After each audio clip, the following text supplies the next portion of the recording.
tough at that. He's obviously played some bumps and bruises from the Yeah, Liam Donnelly and Ennis Cameron are still out. Ennis might get back before the winter shutdown, but he's back running and progressing well. Liam Donnelly going to miss tomorrow, but he's got a good chance for St Mirren and Dundee games coming up. Matty Kennedy, we're still hopeful for tomorrow. He's done a bit of work today, so he's been scanned and got a wee bit of reassurance from that injury. And Kel McInnes is the bigger one for us, where he got a recurrence of a hamstring issue last week. He's been scanned, and we're sending him to a specialist. Probably now it'll be after the New Year, if we can't get him in between the Christmas and New Year, down to get an opinion on that one. So we'll see how that plays out. But everybody else, Joe Wright's back training and back available for tomorrow as well, so he comes into the squad. So 3 definites for tomorrow, and Matty's touch and go. How is Kyle? That must have been quite a hard one to take. Yeah, but until we know the full extent or what the situation is, yeah. I mean, he's been back to full training for a few weeks now, and he's done umpteen runs at full pelt, maximum level.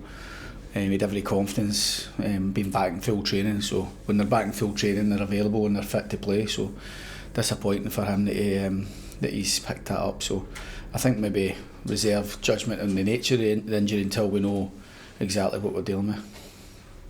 Marley Wilkins, Danny Armstrong. Oh, they're okay, yeah. Danny took a sore one last week. Marley had to come off, but he just rolled his ankle on that surface, that plastic pitch, Livingston's. But he's fine. It's settled pretty well, and he's good to go. Got a wee bit of momentum going into this game. Do you know, I actually think our performances have been decent, Ronnie. Last week the performance was good, particularly first half, and we should be scoring when we're on top like that. But another clean sheet. We're really pleased with a lot of the stats in comparison to last year. I think we've had the 3rd most clean sheets in the league. We've scored more goals. We've had more shots. I think we're 3rd in the league for shots, but obviously converting chances is what we want to be better at. But more wins, more clean sheets, more goals,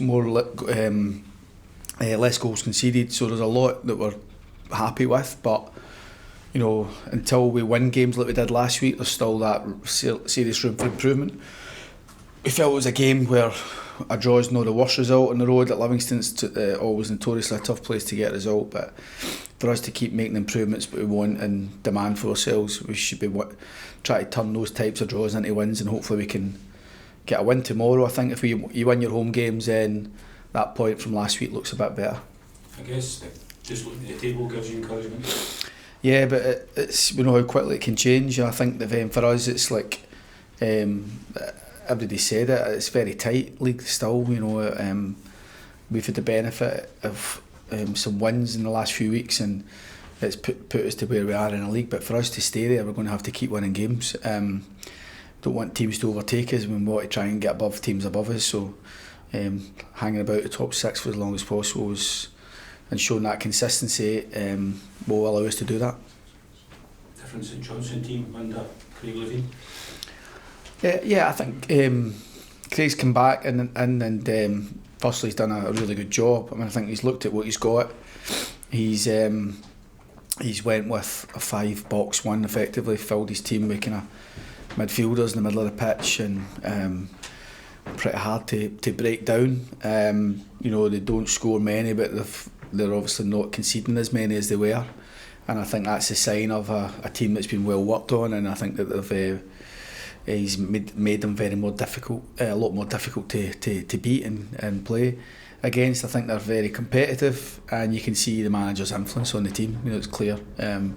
He's done well, Craig. He has done well, and I think he's always been a very good manager. And I think that coming back into it, having spoke to him, it might have came as a wee bit of a surprise to him. But now that he's in, you can clearly see his influence. Philip Clement, wasn't he too pleased though during the week about the way his team played against him? Is it just a manager at the end of a game? I think managers I think you're always looking to try and protect your players and whatever, but I think you'll see competitive games up and down. I think it's the one part, the one area of our league, you always know that It's competitive. It's maybe not as ferocious as it once was, and tackles of a certain era. Obviously, thinking with VAR now, you don't see as many bad challenges, but I think every game has challenges that could be better. So I wouldn't have put that in isolation to the game at Ibrox. Can I get your thoughts on Derek Adams' comments on the quality of Scottish football? There's two things for that. I think if people want to have a serious debate about Scottish football and how we can improve it, then that's different. I think the timing was wrong. That's the first thing. The timing to bring it up and raise your concerns about it isn't when you've lost a 97th minute goal, because then it loses credibility. It just comes across as being petulant and a bit unhappy with things, and it's just kind of bluster and spouting things out. The other part of it was his reference to Morecambe, which he's since apologised for. I think that's wrong, because I think we've got a good thing going in Scotland. We're not perfect. I think the standard of the Scottish League is subjective. It's how do you quantify that? Can we make improvements? Clearly we can.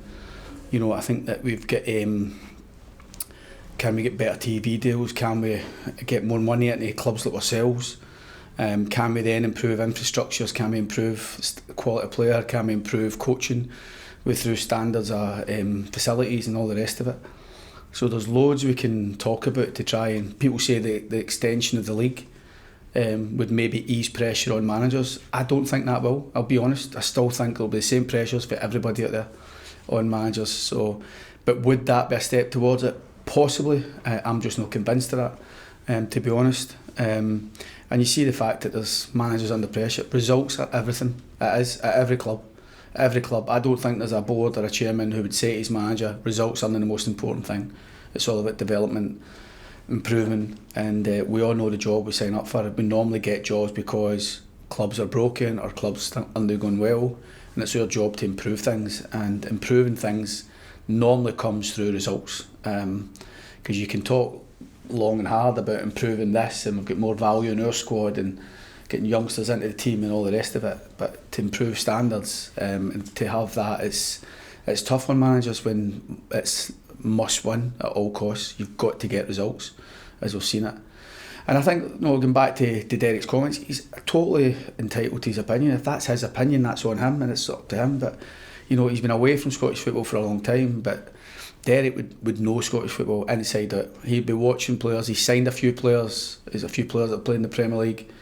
He took Chris Stokes from here, Cammy Smith, Jordan Flew, boys that have played in the Premier League. So he's well aware of the standard of Scottish football, and I'm pretty sure that he wouldn't have been in a rush back if it was as bad as he made it. And it's not as bad as he made it. It really isn't. That's my opinion. He's entitled to his. What about the news this morning that Nick Montgomery is going to be wired up for? Aye, good on him. Wouldn't it be me? No, for me that. Why not? I don't know. I don't think I'd like to listen to myself back. And a lot of things is, I think there's certain things that you want to try and keep, private conversations with staff and all the rest of it. It's, I totally good on him for doing it. But and I can see the benefit from a broadcasting point of view. And if Sky were to throw a few more million quid at it, maybe I would. But no, I can see it's the value in it, and I think it'll be interesting, to be honest. It just wouldn't be me. Have you been asked before? No, I've been asked several times if I could let cameras in for team talks and half times, and which I'm against as well. Is that a no-no as well? Yeah. The body cams on the coaching staff, is that something that's... No. Nothing? No, anything else, no. You want? No, but I think it'll be interesting, an interesting listen, and you've just seen the wee Spanish guy that was playing against Real Madrid. Did you see it last night? Yeah. Was it last night? The goal he lost the last minute winner, and he was... Oh, you see it? Oh man, that'd be me. I'd be falling out every day. But no, so it's not for everybody, and listen, it might be a trend, it might take off, but no, good on Nick for taking it on.